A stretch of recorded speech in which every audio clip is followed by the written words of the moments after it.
Great. So just while everyone's getting settled in, just going to go through some of the announcements regarding health and safety and go through a quick rundown of the program, just for those of you who weren't here yesterday and anyone who might want a refresher. So just to start with the fire safety information for the Whitler Hall.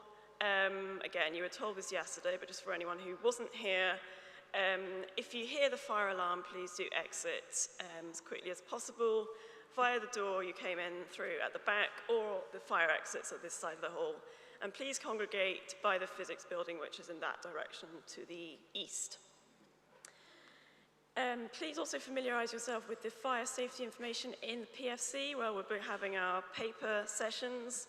There are plenty of fire exits there, and also various toilets in multiple locations. So if you do require the use of the toilet at some point, you will find one easily enough. But do ask one of us on the local organizing committee or a volunteer if you need any assistance with that. There are face coverings available at the registration desk. We invite you, of course, to be mindful of the concerns of others, to wear a face covering when appropriate, and there should be hand sanitizer available as well. So before we start off with today's plenary, just a brief summary of the program for today. We'll be starting, of course, with a plenary by Dr. Khawla Badwan. We'll move back after that to the Peter Froggatt Centre for parallel sessions, and in this first part of the day, there will be 2 colloquia scheduled. So one of them is on English language teaching and learning in South Asia. The other one is on language teaching and learning as practices of healing and belonging. And the ILA Europe Network event will also take place, starting in that first session and continuing later into the day.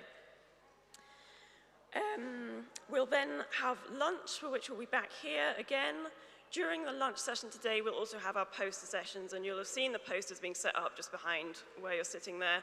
So do check those out over the course of the lunch break and speak to the poster presenters. After that, we'll be back to the PFC for more parallel sessions, including the Executive Committee Colloquium on the Applied Linguistics research landscape in the post-COVID world. We'll have a quick tea break at 3:30, and then a couple more presentation sessions, and then after that at 5 o'clock, the BAAL AGM will be held in here. Then, if you're registered for the gala dinner, the shuttle coaches will be leaving the main gate of the university at 6. So that'll be straight after the AGM. The main gate facing out onto the main road there on that side is where the shuttle coach will leave from, and that will be taking us to Belfast Castle for the dinner. Please do check the conference website for the most accurate version of the program. You've got a couple of versions in your bags, but the standalone version is the more accurate of the two, but if you want the most up-to-date one, do have a look at the conference website for that. Finally, we are live streaming the plenaries on the BAAL website, so if you have friends and colleagues who weren't able to make it, do let them know that they can access those at the time that they will be given. And we do invite you as well to tweet about the conference using the hashtag BAAL2022. So I'll hand over now to my colleague, Dr. Yacide Ortega, who will be chairing the plenary session this morning.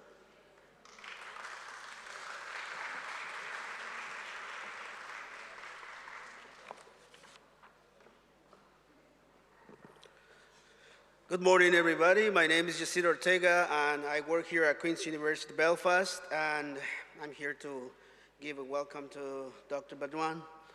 Social justice is not a concept. It's not a concept to be a staple on a mission or vision statements of institutions for the sake of advancing inclusive and diverse education. Social justice is a concept that is embodied, lived with your heart and everyday praxis. Social justice is reciprocity. Social justice is resistance, rebellion, resilience to all forms of power. This is what I learned from Dr. Badwan's book.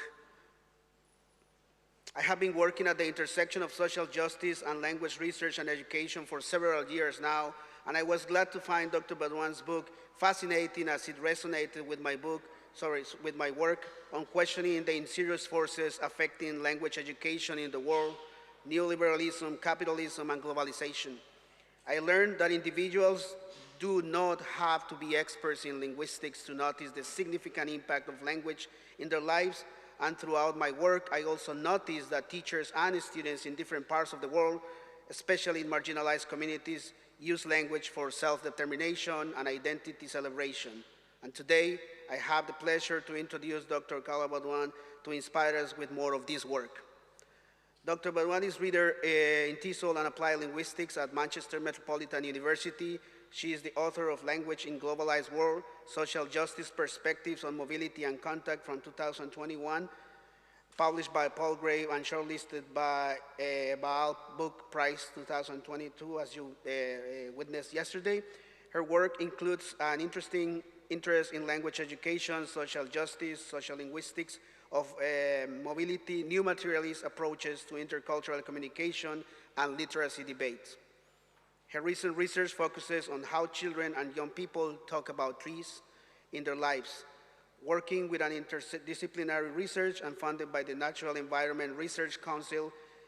In November 2021, Khawla was appointed by the Quality Assurance Agency as the chair of the Linguistics Subject Benchmark Statement Review, a role that entails reviewing the statement with a focus on employability, accessibility, inclusion, and sustainability. She was a member of the BAAL Executive Committee in the period 2019-2021. So please help me welcome her with a great round of applause.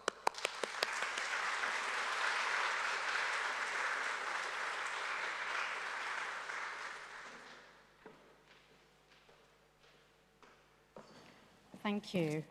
Thank you very much, Yasid, for this very kind and generous introduction.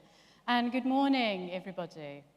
I am delighted and honored to be standing in front of you here today. In my talk, I'll be talking to you about meaning and mattering. And as I am doing this, I'll be sharing with you some puzzlements, wonderments, and questions. The first thing that I would like to talk about is the word trouble. Trouble, we're told, is one of these things that we need to avoid in our personal lives. Who needs the trouble? But Donna Haraway argues that for the sake of developing the discipline, we need to be actively looking for trouble. We need to stay with the trouble. Why do we need to stay with the trouble? Because by staying with the trouble, we will be learning to develop our response ability, our ability to respond and engage with contemporary debates and contemporary concerns. So I hope that all of you in this room and all of our colleagues outside this room join me in this quest for staying with the trouble in applied linguistics. We need trouble in applied linguistics in order to maintain our ability to respond. But what does staying with the trouble entail? Staying with the trouble entails learning to be truly present. This is a talk about trouble. It brings to you some troubling onto epistemological positions, and it's delivered to you by a troubled applied linguist. So to stay with the trouble, we need to learn to be truly present. Aren't we present? What is it that we do when we go and research and record and transcribe and survey and analyze? Aren't we present? Aren't we already present? Well, Tim Ingold develops this very inspiring understanding of presencing, where he argues that presencing refers to caring for the world we live in, for its multiple human and non-human inhabitants, restoring them to presence so we can attend and respond to what they have to say. And I hope you agree with me that responding to what inhabitants say sits at the heart of what we do in applied linguistics. That said, we need to listen differently and attend differently in order to be able to respond to human and non-human inhabitants. We need to restore human and non-human inhabitants into presence. And as we're thinking about restoring, I'd like you to think with me of this very important question. What actors, human and non-human, need to be restored to presence as we see our discipline unravel in ways that make it response-able? And as part of thinking of that question, we need to think of those individuals who have remained historically marginalized in the construction of knowledge in the discipline. But it doesn't stop here, because we also need to think about the non-human inhabitants who are seen for a very long time as not relevant to applied linguistics. With that thinking comes the rethinking of what Bruno Latour refers to as matters of concern. Collectively, we need to ask the question, what matters in applied linguistics research? And most importantly, who determines what matters in applied linguistics? This is a very important question because we all share this responsibility to make sure that our discipline continues to maintain its currency, force, impact, and relevance. And now it's story time. Why not? It's Friday morning.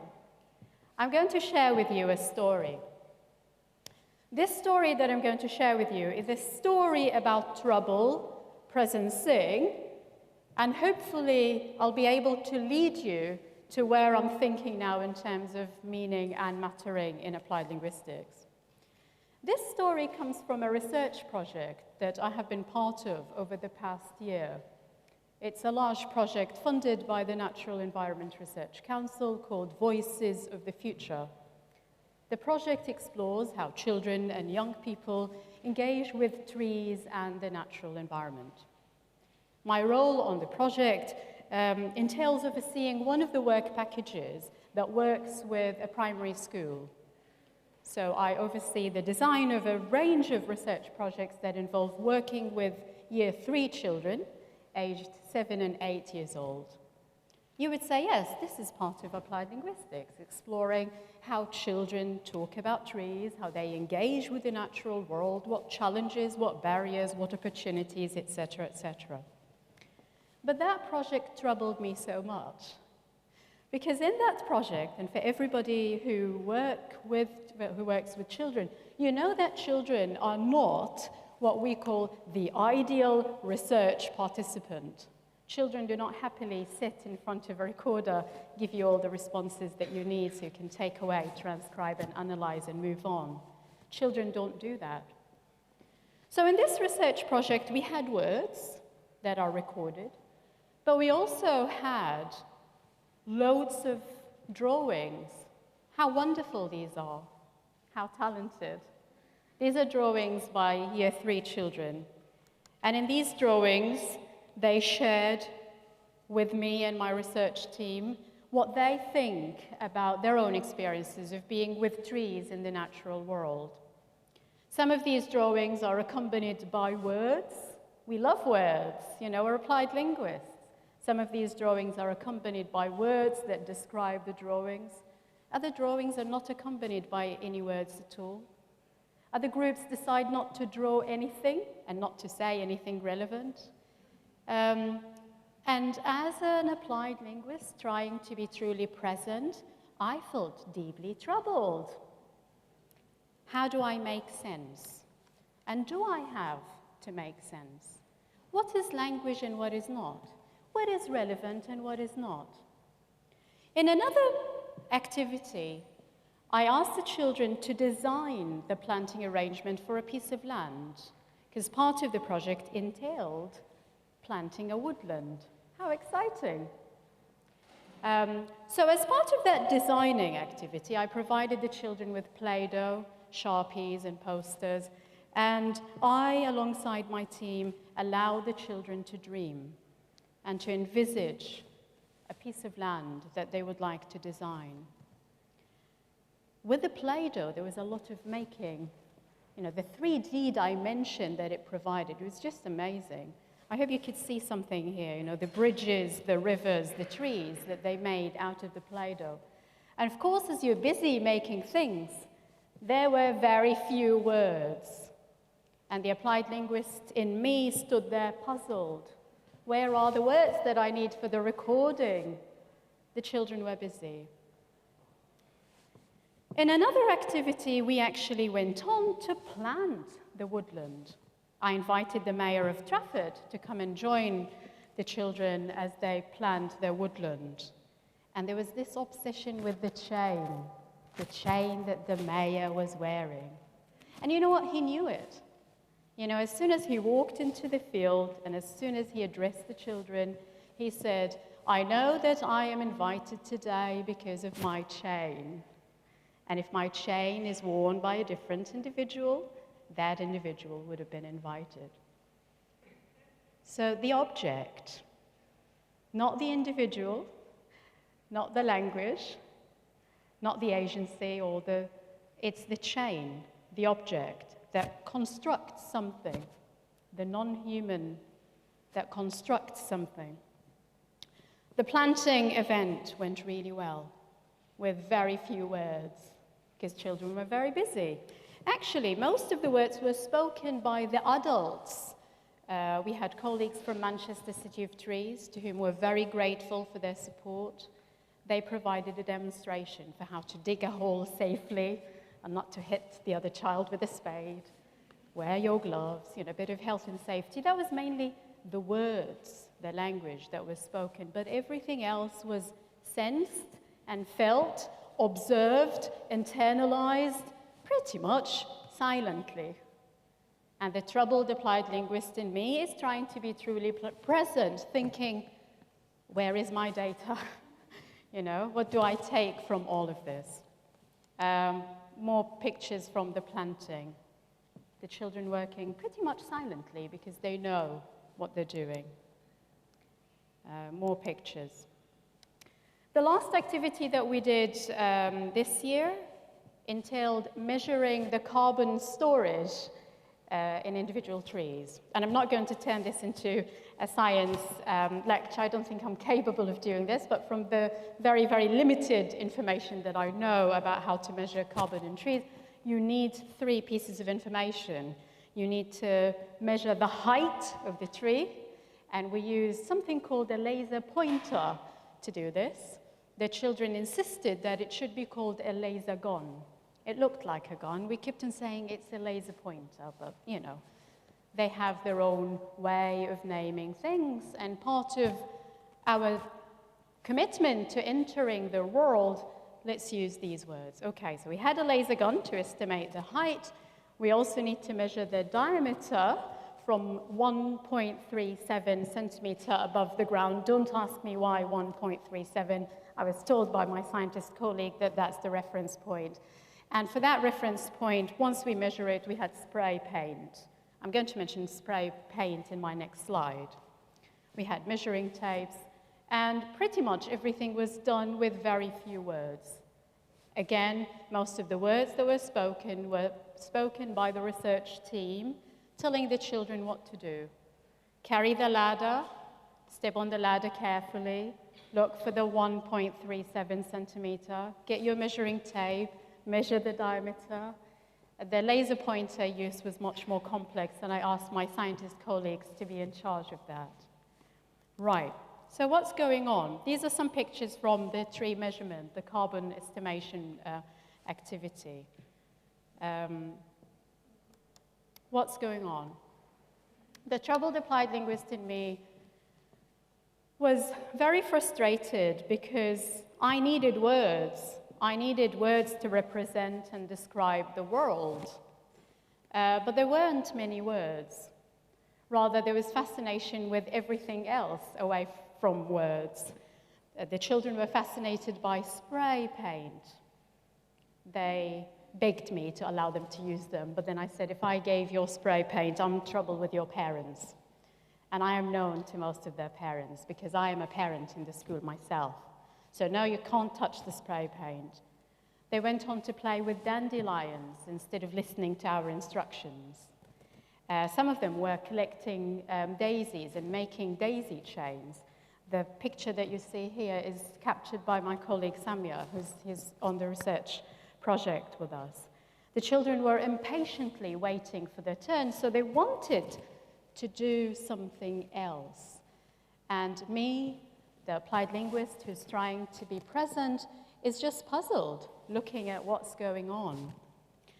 The fascination with the laser gun, the ladder, the holding, the folding of the ladder, the gloves they had to wear for the planting, the spades they had to jump on in order to dig a hole for the planting, the flipping of the grass, the tucking of the roots, the touching of the worms, or the screaming because they saw worms, the planting of the trees, and the unannounced competition to run and get another plant and plant more trees.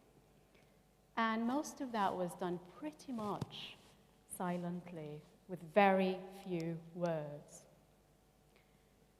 And that takes us back to the question of what do we do with words?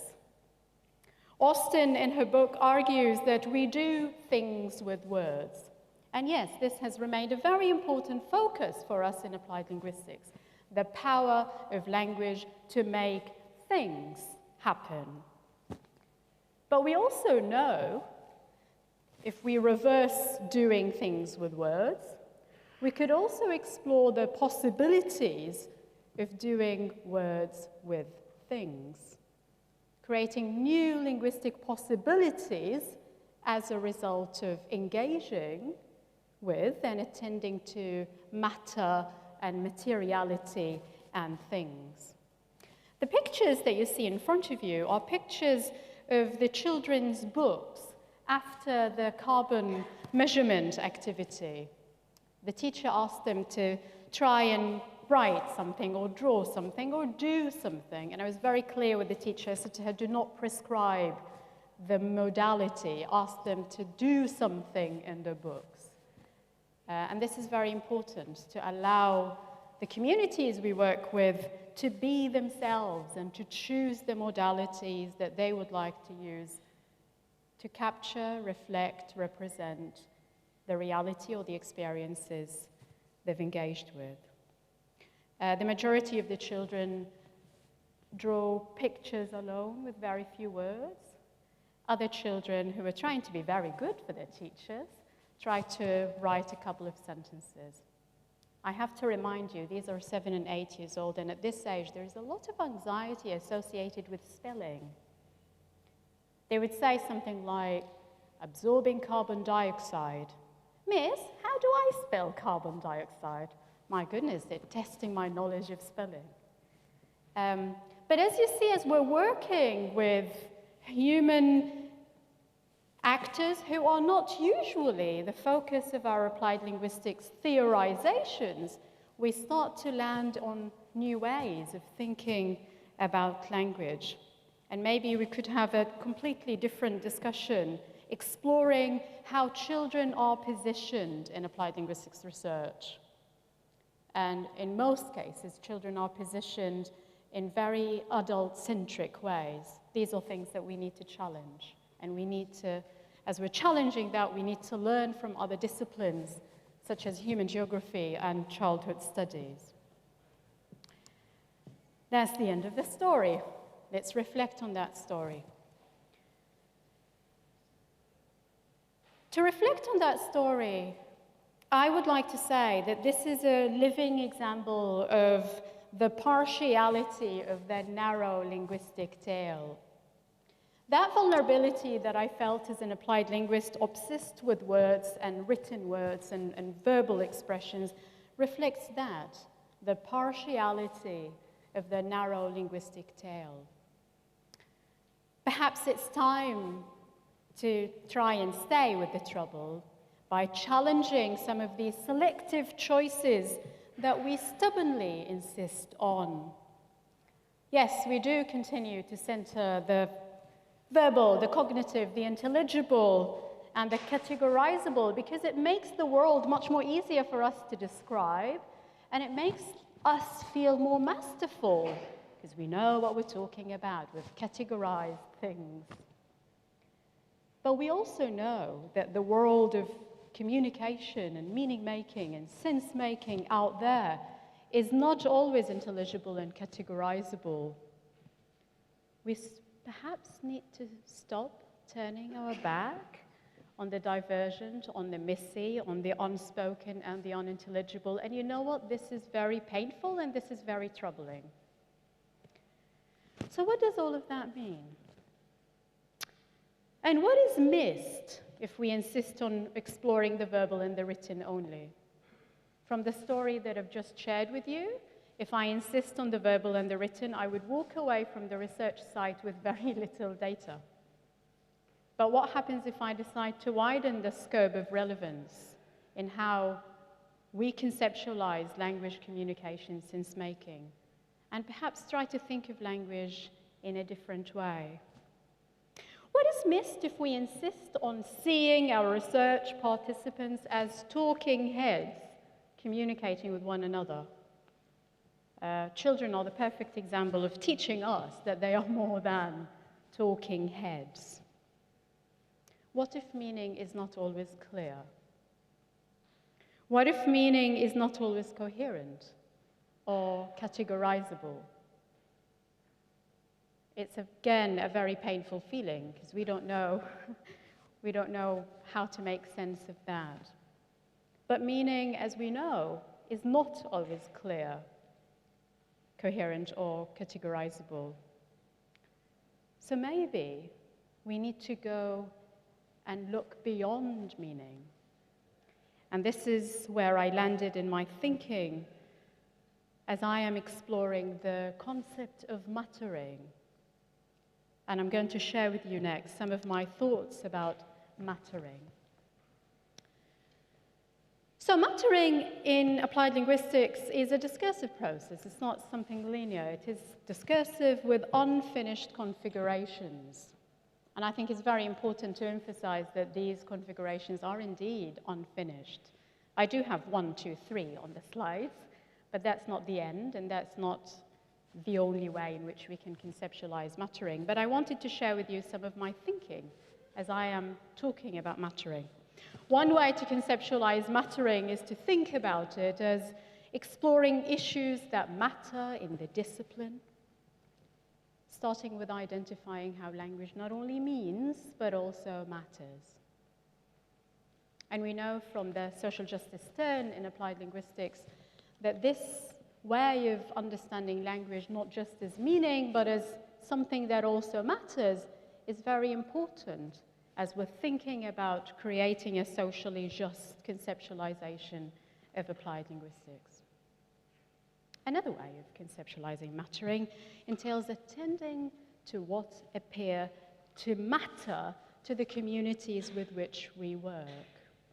And this is hard work, because as we write funding applications, we need to sound as if we are masterful researchers. We know exactly what we're looking for. We determine what matter.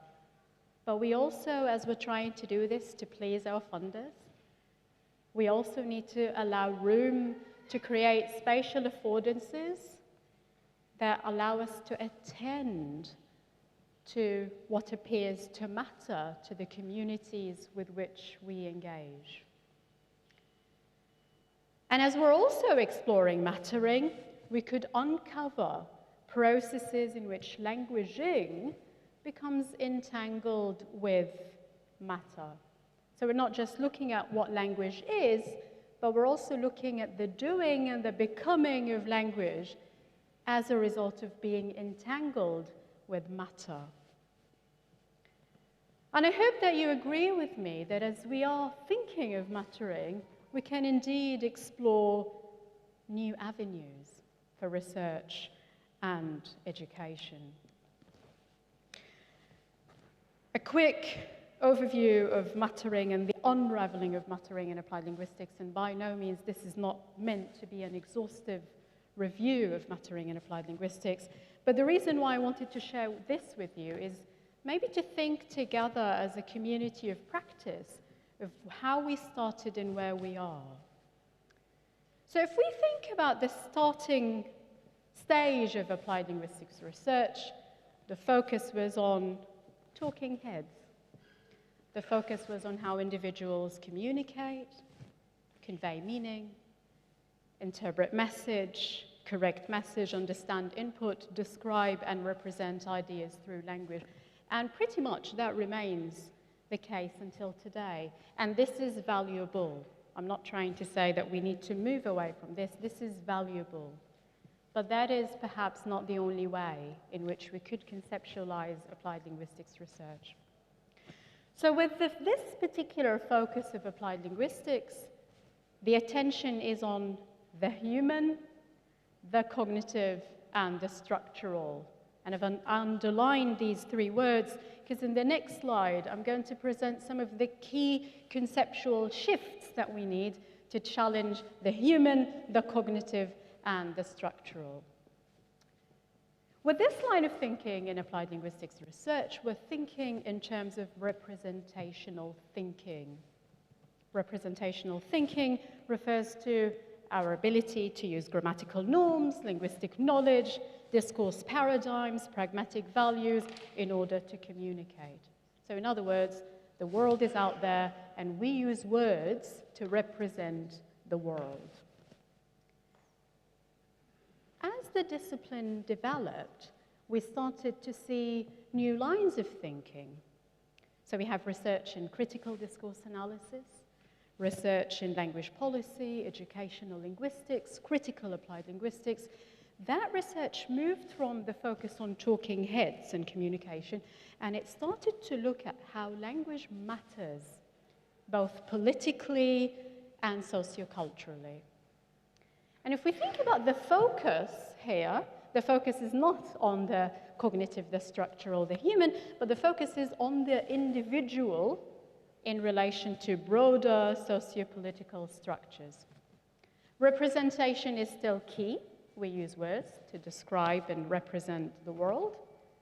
But we also started to think of non-representational thinking thanks to inspirations from performativity theory. So we started to think of language as fluid, something fluid, identity as something fluid. It's fluid, it's complex, it's dynamic. It's not a fixed representation of the world. We have more growing body of research on post-human applied linguistics and post-human literacies. And that's, if you like, a third wave of applied linguistics research. I'm not sure if the word wave is the right word. But this kind of thinking of applied linguistics research is where this keynote thinking is anchored. And with post-human applied linguistics and post-human literacies, we're going back to the very basic word human, questioning what is meant by the word human, challenging the separation between what's interior and what's exterior, challenging the separation between the mind and the body and the rest, the human and the non-human. But what is also important in this line of thinking is non-representational thinking, which I personally find really difficult. Captured by the words of Karen Barad, where she says, not to turn everything into words. How challenging is that? Not to turn everything into words. But I found non-representational thinking very useful to inform my thinking as I stood there, vulnerable in the field, trying to make sense. Because I struggled with the lack of words, or I struggled with not being able to turn everything into words. So, we need key conceptual shifts to grapple with mattering. And the first one is we need to rethink what we mean by human. Rosie Braidotti argues that not all of us can say with any degree of certainty that we have always been human, unfortunately, or that we're only that. And I have a very powerful quotation from Joseph Henrich and colleagues where they talk about the idea of human. And they say, Behavioral scientists routinely publish broad claims about human psychology and behavior in the world's top journals based on samples drawn entirely from Western, educated, industrialized, rich, and democratic, weird societies. Weird societies produce weird knowledge. Researchers often implicitly assume that either there is little variation across human populations, or that these standard objects are representative of the species as any other population. Are these assumptions justified? And again, I find this really challenging because it sort of challenges lots of principles that we have been attached to for a very long time in the discipline. You know, the universality of language, the universal principles, the grand theories, the universal claims, the things that we often teach and repeat as we introduce linguistics and applied linguistics to our students. We need to reconsider that kind of weird knowledge. And that question over there is very powerful. Who wasn't always thought of as human? Due to age. That's why my work on children is very unsettling. Due to age, class, race, gender, religion, sexual orientation, or disability. That's our first conceptual shift, rethinking what we mean by human. A second key conceptual shift is challenging the nature-culture divide. To challenge that, we need to draw on non-Western and non-Eurocentric conceptions of nature. If we look at religious orientations, if we look at indigenous orientations, we learn that nature is not out there separated from the human. Nature is not just a resource for the human to exploit, to develop their societies. Nature is Mother Earth. Nature is a living organism to which we belong. Nature in Islamic epistemologies refers to human or non-human species, and the non-human species are referred to as nations like you, and you refers to humans. So as we're challenging the things that we've taken for granted for a very long time about what nature is and the relationship between nature and culture, that takes us back to the question of what is language or not? And who possesses language or not? And I'm going to tell you a story because it's Friday morning.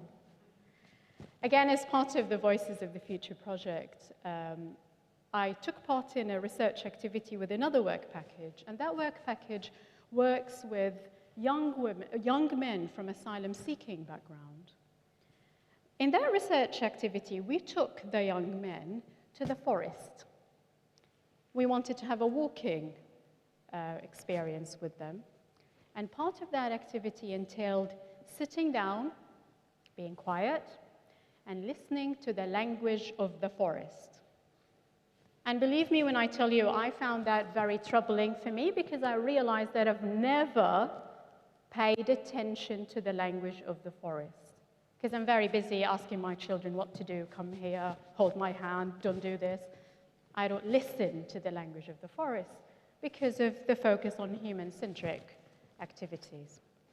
We were sat there together listening to the language of the forest. These are young men who are wounded and traumatized by asylum-seeking processes. We sat there listening to the river, to the breeze, to the wind, to the leaves, to different voices produced by different birds, and lots of human noise in the background. And I asked them, how does it feel? It was a really refreshing experience because I had read before that activity that the acoustic diversity of the forest is an indication of the health and the biodiversity of the forest. So we need that acoustic diversity. That is the language of the forest. When we were sat there, the forest didn't tell us, this is forest X, you have to speak the language of the river.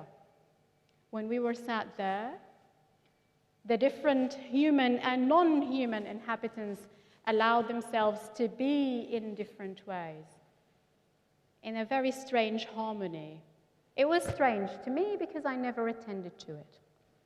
And that takes us back to the idea of presencing, learning to attend differently and respond differently. Maybe we need to learn from the language of the forest and challenge that stubborn understanding that language is only human. It's what makes us different from the other species on the planet. We also need to challenge the mind-body divide, and there's a lot of important work in applied linguistics that explores that, particularly looking at embodied applied linguistics. So we're not just looking at the body in terms of extended cognition or expanded cognition or distributed cognition. We're also talking about the body as important to how we experience the word, make sense, and communicate. The fourth conceptual shift that we need is we need to move beyond representation, and I have to be honest with you, this is the one that I find very troubling. Because of the very basic training that we all had in applied linguistics, language is a tool to represent the world. That's how we do research in applied linguistics. We use language to describe the world. But that representation, argues Deleuze, is fixed. Representational thinking is problematic, it's categorical, it's judgmental, and does not reflect difference, movement, change, and the emergence of the new.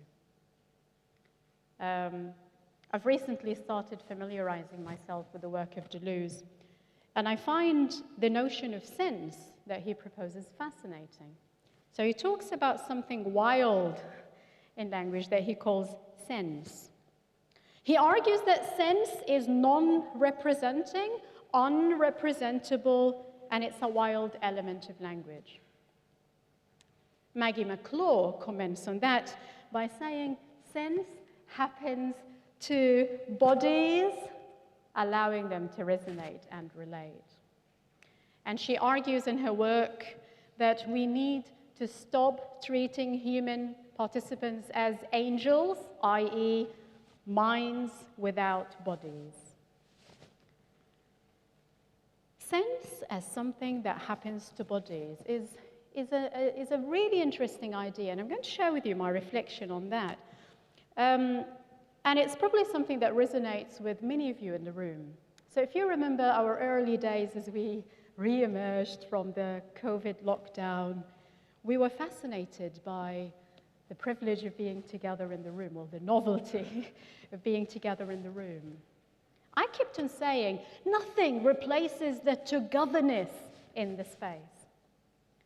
And I also said, there's something strange, I can't describe it, but there's something about us being together in the world. Maybe this strange thing that I can't describe is part of what Deleuze refers to as sense, as something non-representing, unrepresentable, something wild. And I hope that you, like me, are enjoying this wild thing, the sense of being together in the room, because nothing replaces our togetherness in the room. Why? Because there is something strange, we can't talk about it, and this is sense. As we're thinking about mattering as a paradigm in applied linguistics, we're heading towards a future we cannot see yet. But I'm hopeful that this is a future that is going to open up new venues for research and for education. Mattering is connected to what Elizabeth Groskes refers to as ontoethics, ways of thinking about not just the world as it is, but how it could be. how it's open to change, and above all, the becomings it may undergo.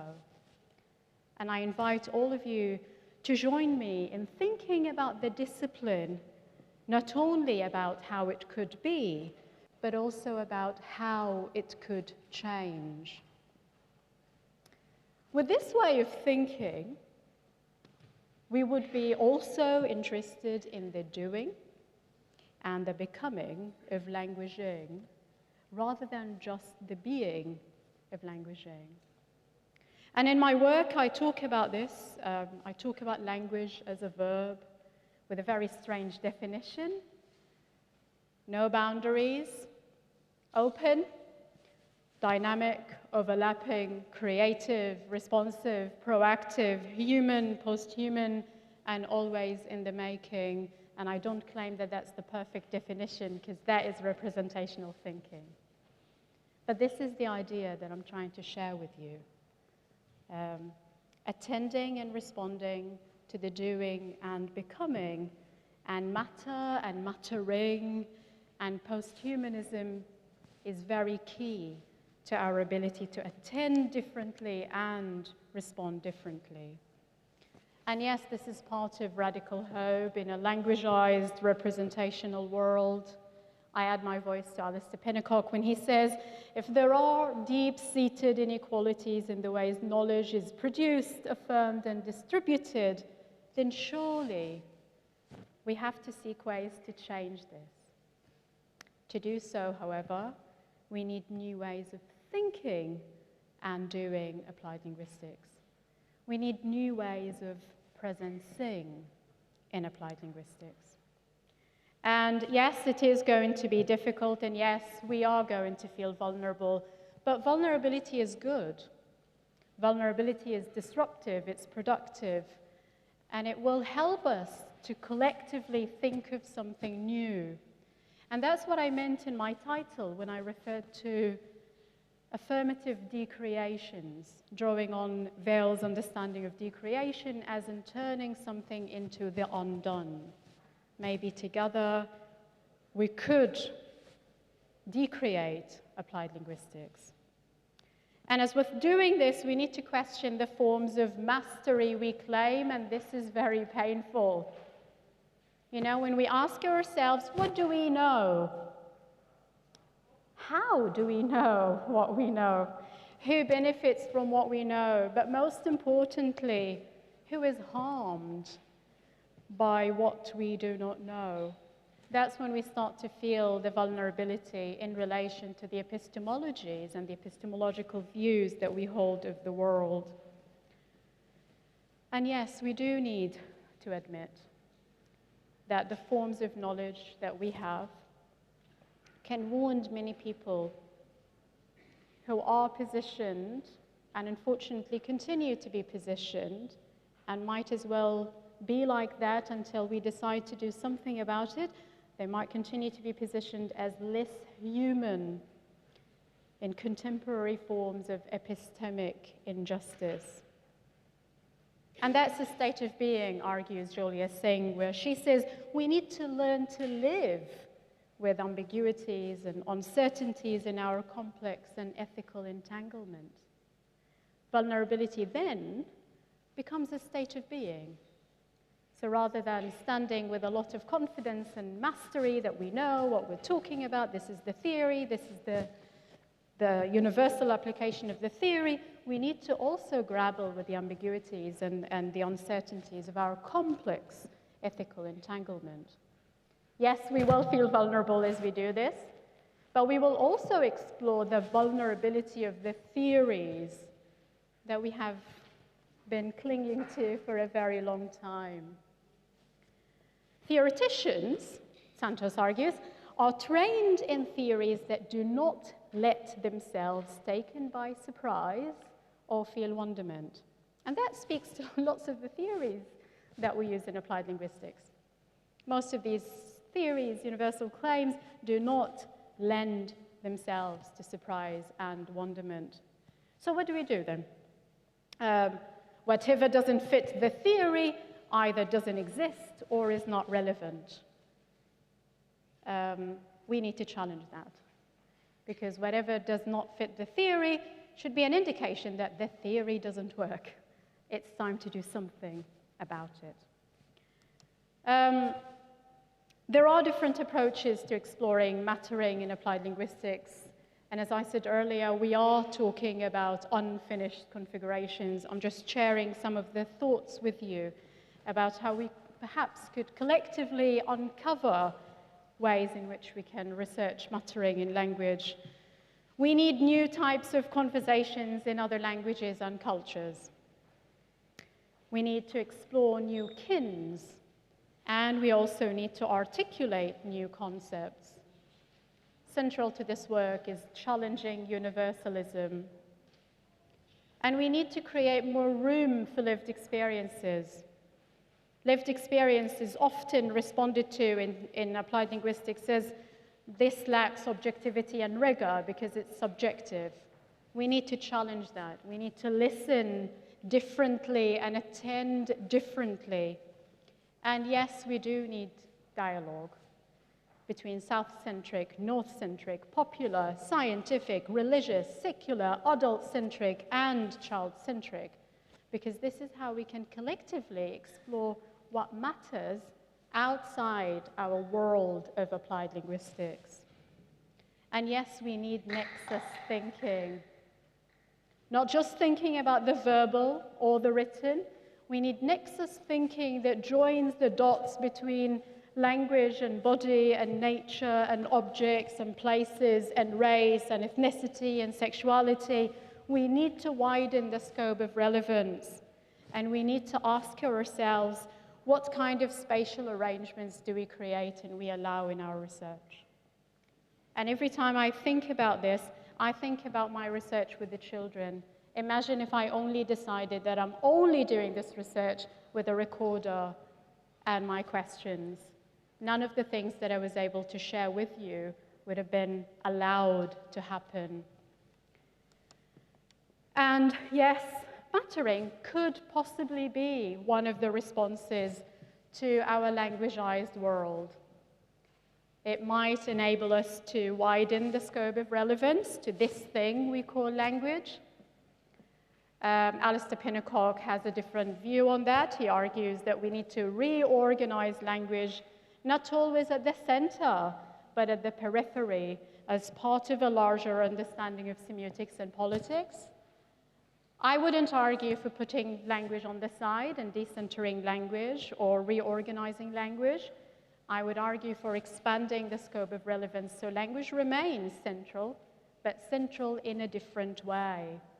And that's why in my title I use the expression beyond language. Beyond language doesn't mean that language is gone. It means that we need to go beyond the traditional boundaries that we often cling to when we talk about language. And yes, this is going to be a rocky ride, as we need to learn from other disciplines, and that's part of staying with the trouble as we are moving forward with this important discipline that means a lot to all of us. As with having this dialogue with other disciplines, we could explore further entanglement, assemblages, and attunements. But that's not enough. We're not just learning from other disciplines. We need to learn from bringing to presence human and non-human inhabitants, the point with which I started my keynote today. And part of this job entails the joy and pain of deoccupying language. Sami Alim talks about the notion of deoccupying language. He argues that when you deoccupy language, you take it back from its self-acclaimed masters. I'm going to use deoccupying language in a different way today.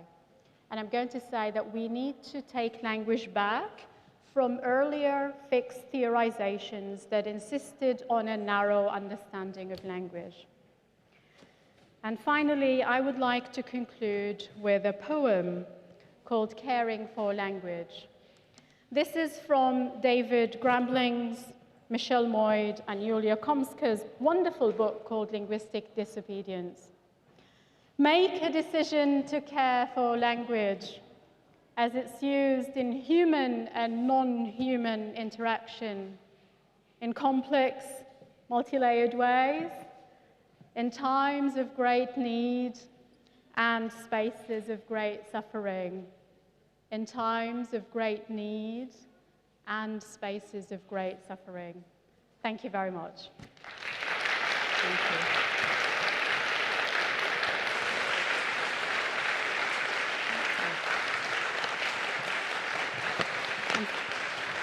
Thank you so much for this wonderful presentation and that reminder of what matters. Thank you. What matters is Black Lives Matter, Indigenous Peoples Matter, marginalized people matters, Palestine matters, Syrian children matters, all of those who are in the position of less power matters, and that's what I take from this presentation. So what is going to happen now, we have a microphone down there, so if you have a question or a comment, please come forward, use the microphone, and exercise your voice. So we're here waiting for your comments or questions. Thank you. Anybody?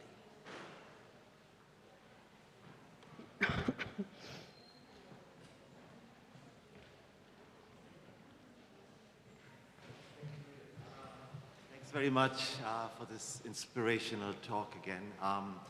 With all the talk of troubles and troubling, I couldn't help to think about the troubles that shook this land and this city, which went down into the history, the 30 years of armed conflict that went down into the history as the Troubles. So, would you like to comment on the role of applied linguistics in understanding, particularly the conflict in Northern Ireland or north of Ireland? Or if you're not familiar with this particular history, similar histories where imperial borders mattered, became matters of concerns, and were resisted and costed human life. Thank you. Thank you very much. I think this is a really important question. The immediate answer to all of these complex issues is that this is trouble and we need to stay away from trouble. But I believe that we need to stay with that trouble. And I was fascinated by the way you framed the question. The question came as a result of our entanglement with the land, with the place, with the building, the history of the place where we are meeting today. And that's a fascinating example of entanglement. We are experiencing an assemblage. It's not just language. Some people have really hurt feelings that they might not be able to express in language. And it's very important for us to go beyond that insistence on, so tell me, how does it feel to be living in a post-conflict area? That reminds me of the opening speech yesterday when Nola came and she welcomed us. She said something fascinating. She said, if only the building can speak, if only the trees in Belfast can speak. And I found that really important because this should be part and parcel of how we respond to engaging with the trouble, not only through language, not only through representational thinking, but through widening the scope of relevance. And that applies, unfortunately, we live in a very troubled world where there are so many conflicts. That applies to all of these contexts. I happen to come from a place of conflict, and in many occasions I find myself short of words. When people ask me what it's like, how does it feel? I don't like these questions because I don't know how to describe what it's like or how it feels. Maybe we need to reconfigure how we do this kind of research. But it is important because it matters. It matters to the lives and the heritage and the livelihood and the identity and the very basic being for millions of people around the world. I hope that addresses your question. It's going to be painful and difficult because it is different. But if we've learned anything from the past 50 plus years of applied linguistics research is that we've only scratched the surface because of our insistence on the verbal and the written only. Thank you. Thank you very much. All right, we have one and last question. My friend over here is going to come over and ask the question. Hi, Hi, Alia. my name is Alia Amir, and I'm an associate professor in English linguistics at Mid-Sweden University. Thank you very much, Khawla. Your talk was fascinating and very thought-provoking. And connecting it to what was just said, and the word you used, troubles, I sometimes teach British cultural studies, so troubles has a specific association. And the question just raised by you was about in other contexts, in former colonies, for instance. So many former colonies actually come to mind, which have been impacted by how we have been languaging. If you even consider the current Pakistani floods, for instance, they have a colonial history and how climate change has affected, and it has all to do with how we language and how we conceive and perceive certain a group of people. But a question to you actually is that could it be that we have been thinking about applied linguistics in a particular way, that we are not engaging with that and this kind of linguistics and linguists? There are so many different types of body of knowledge within linguistics as well. For instance, conversation analysis, where multimodality is observed in a very micro-analytic way. How do we challenge the different bodies of knowledge within the bigger field of linguistics to talk to each other? Because I think one of the problems is that we are actually creating this knowledge in bubbles. That's a really important point, Ali, and yes, I completely agree with you. There are two problems here. So it's not just a problem of relying on one source of knowledge production, which tends to be Western, Eurocentric, weird. The other problem that we have in applied linguistics is that we focus on grievable people, on grievable lives and grievable languages. To explain the difference between grievable and non-grievable, I'm going to draw on the work of Judith Butler, where she argues that some people have grievable lives. These are people who are missed in their absence because they're important. And there are other people who do not exist. You don't see them. She argues that there is a difference between living and having a life. The example that you mentioned about the floods in Pakistan is a powerful reminder of those whom we see as grievable, important people that we need to talk about constantly, and those who we could talk about just in passing. And that's why mattering becomes important. And that's why I asked earlier, who decides on what matter in applied linguistics? So we're not just faced with an epistemological problem, that we have certain conceptualizations and certain views, but we're also troubled by this sort of bias that focuses on certain people as people who deserve to live and other people who are not seen as human. And that's why it becomes really central to ask ourselves the very basic question of who is seen as human. I hope I answered your question, but we need these two together. I hear a lot of discussions about challenging epistemologies. Yes, this is really important, but we also need to challenge the biases associated with who is seen as human. They're not unrelated. They are constantly entangled, but we need to talk more about who is seen as human, as somebody who is missed in their absence versus somebody who doesn't exist in the world for many people. Because there is a difference between living and having a life. And unfortunately, it will not take us long to think about communities and people who are seen as living and other communities and people who are seen as having a life. And that feeds back to identifying what matters to the discipline when we decide to set the research agenda. Does that answer your question? Thank you, Alia. All right, thank you so much. Unfortunately, we have run out of time. because we know that other presentations are coming up right now, so we invite you to go ahead and support other presenters as well. However, if you have more questions, please reach out to Dr. Badwan here at any time. We can come back here at noon for lunch, so sit down and have a little something, and then have some chats on the way, Yes, etc., etc. absolutely. We will be around. Thank you so much for coming, and Thank please you. enjoy the rest of the conference. Thank you.